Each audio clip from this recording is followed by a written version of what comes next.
Et juste pour bien comprendre jusqu'au bout, donc ensuite, c'est Signal Sport qui transmet à la Dragesse Occitanie votre dossier. Ouais, oui. Sans Et m'informer, mais oui. sans vous informer. Et donc, vous êtes contacté après par la Dragesse Occitanie. Non, Non, jamais. non. Rappelez-nous comment ça s'est passé par la suite. En septembre Comment avez-vous la 2022, connaissance? Comment avez-vous su que Signal Sport avait transmis à la Dragesse Occitanie alors? parce qu'en septembre 2022, comme je n'avais aucune nouvelle de mon signalement, j'ai envoyé un mail à Signal Sport pour leur demander s'ils avaient bien reçu mon signalement et où est-ce que ça en était. Et c'est là qu'ils m'ont dit, oui, on l'a bien reçu, on l'a transmis à la Dragesse, on leur demande. Et ensuite, ils reviennent vers moi, ils me disent, c'est en cours, vous aurez les informations bientôt.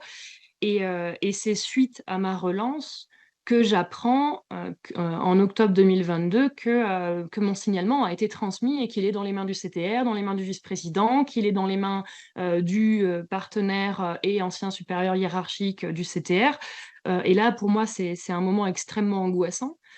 C'est un moment où je décide de chercher des personnes ressources, des personnes qui peuvent me conseiller stratégiquement, une psychologue, une avocate, parce que clairement, j'ai peur. Moi, on me parle de courrier de dénonciation calomnieuse.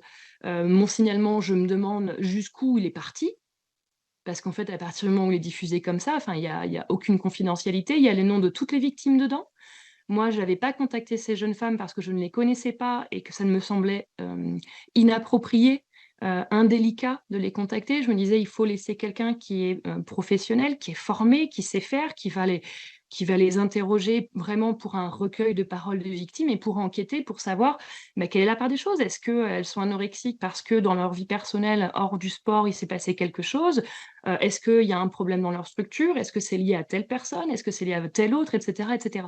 Et donc, moi, je me dis, mais à l'époque, vraiment, j'ai qu'une trouille, c'est qu'en fait, ces femmes, elles soient contactées et de façon totalement inappropriée, d'une, pour qu'elles se taisent, mais de deux, surtout, que ça les fasse souffrir. Et heureusement, c'est pas le cas. C'est-à-dire que cette pseudo-enquête qui est faite, visiblement, ils ont contacté que deux témoins hommes.